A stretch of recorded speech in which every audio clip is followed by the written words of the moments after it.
got here from a steamy, muggy, miserable northeast Indiana. We've had really nice weather the last few days in the low to mid 80s, the sun shining. It's been nice. Been getting a lot accomplished, but you can tell today there's a storm a brewing. This dark sky, muggy weather, strong wind, it's coming. That's okay, we could use the rain. We went for a couple months where it was just non-stop rain. I was mowing my yard 2 or 3 times a week, and we haven't had rain in a week and a half now. So it is what it is. I mowed yesterday, so when we get this rain for the next few days that we're supposed to get, it won't grow like crazy, and I won't have to mow and have clumps of grass all over my yard. But it is so freaking hot and miserable that I think it's time for a Miller. Yep.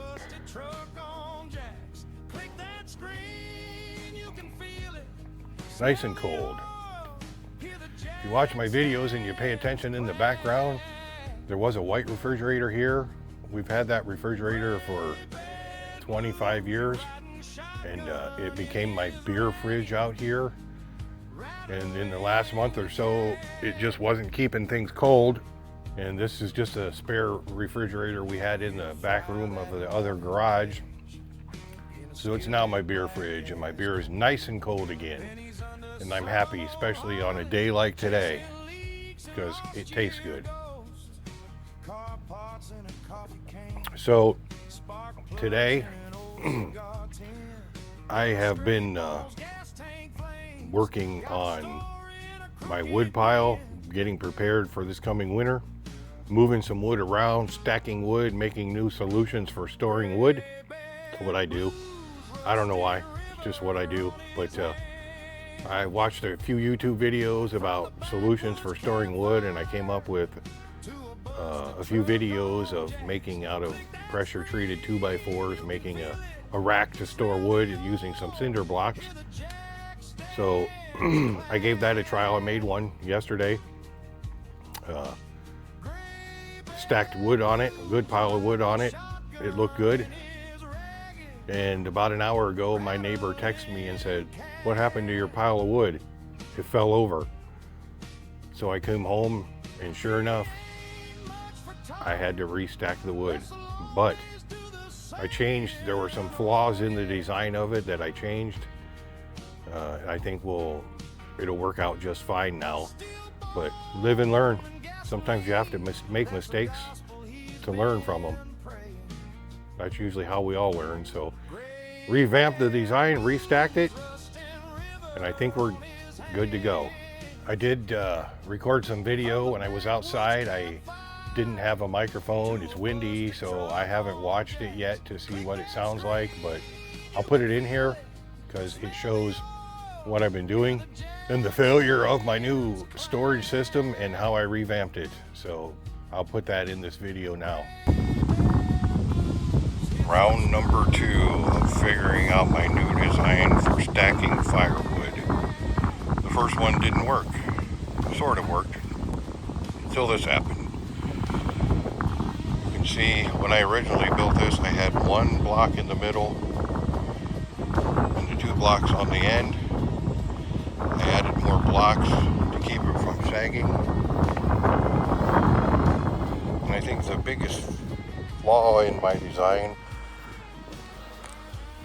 was this right here. I didn't have in there, and it let the 2 pieces of 2x4 move in, and it let the whole structure wobble.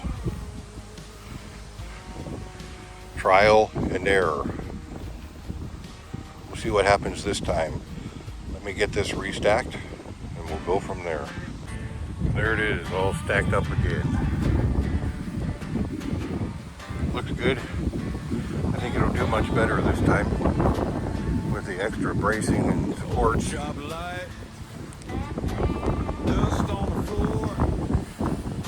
I think the extra blocks underneath will help a lot. I think the sag got to it a little bit. The sag, and it's windy out here. It just came tumbling down. I think the second issue was that gap there was allowed to shrink without a block in there. So if not, I'm going to be really good at stacking firewood. I have amassed quite a stockpile. That right there will pretty much do me all this coming winter. But I have even more stacked around the house. This pile here is going to be moved when I make a few more racks like I did that fell over. Hopefully they don't fall over again. But if I get a few more racks made, then this whole pile is going to be moved. And that'll keep her happy. I want to keep this pile here because it's right beside the barn, and that's what I'm going to burn this coming winter, so I can just walk out the door and pull from that pile. It never ends. You can see this pile, how I did it to keep it all together. Seems to be working well. It has not collapsed on me. I think it's all of it's wedged in there pretty good. But the top of that was a tree that someone cut down that was dead. Walnut tree. It'd still be good to burn this coming year. The nice thing about it is I don't have to wait for it to dry. I cut it up, split it, stacked it, and it's ready to go for this coming winter. The only problem with this one is you can see that cement pad there, and I extended it with a pallet, and I need to replace that pallet when this wood gets burned up this winter because it's starting to sag pretty good and break. It's broken up pretty good, and that causes me a little bit of problems, but it's holding up. So, but that's one of my wood storage solutions. I know it's really windy out here and I don't have a microphone, but this is the other pile up close. I don't have any bracing on it or whatever because it's going to get moved anyway, but this works, but you can only take this one so far before it just collapses under its own weight. But this is going to get moved anyway.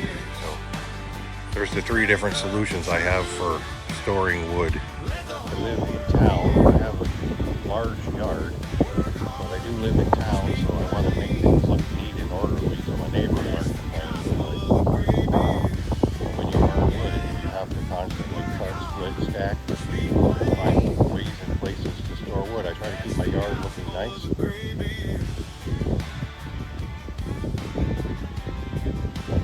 I don't think it looks too bad, but try to keep the neighbors happy